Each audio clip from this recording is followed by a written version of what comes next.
Okay, for today's deep dive, we're unpacking a pretty specific piece of hardware. It's the PureLink DCE II RX HDTools 1080p CATx to DVI receiver. That's a mouthful. It is, yeah. But our mission here is really to figure out what problem this little box solves. Yeah. And it's a fundamental one. Yeah. How do you get a perfect high-def video signal to a screen when it's just too far away for a normal cable? Right. And the first thing that jumps out at you when you look at the source material, is the size. This thing is tiny. It is. We're talking 1.5 by like 2.2 inches. It weighs practically nothing, just 0.11 pounds. Yep. But it's engineered to push a huge amount of data over, hundreds of feet of regular network cable. Exactly. So let's talk about that signal path. This receiver is the crucial endpoint.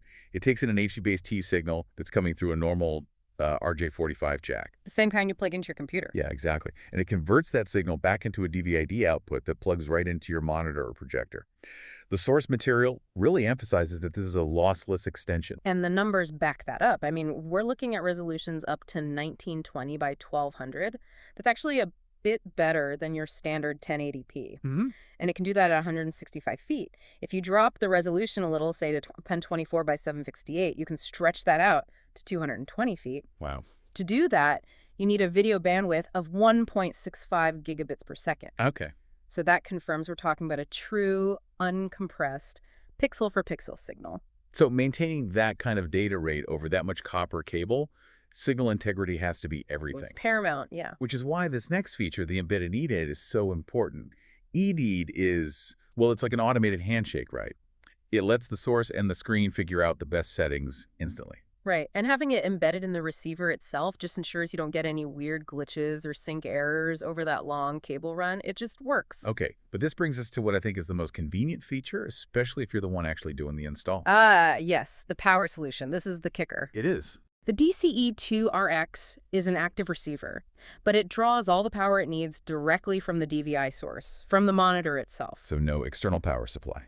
No power brick. No need to find a wall outlet behind the display. You just run that one single network cable and you're done. I can't tell you how many times I had to fish a power cord through a wall for something like this. Eliminating that step is, well, it saves so much time and money. Absolutely. It's a huge deal. And the other details in the source confirm it's built for professional jobs.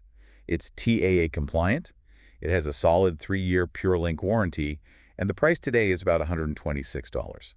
It seems perfectly positioned for efficiency. At the end of the day, that's what it is. It balances that high-end performance full HD video over hundreds of feet with just, incredible simplicity. One cable, no extra power. It's really a set it and forget it kind of solution. Mm-hmm. A workhorse. So yeah, it's a tool that gets guaranteed video exactly where you need it, cleanly, without the usual headaches. Which leaves you with a really interesting thought to mull over. Just consider the engineering here. They managed to maintain 1.65 gigabits of video bandwidth plus all the data for that EDID handshake over 220 feet. Right. And they power the device itself over that same line, all while keeping the price under $130. It really makes you question if some of the newer, more complex 4K extenders are always worth the extra cost when a solution like this is so robust and efficient.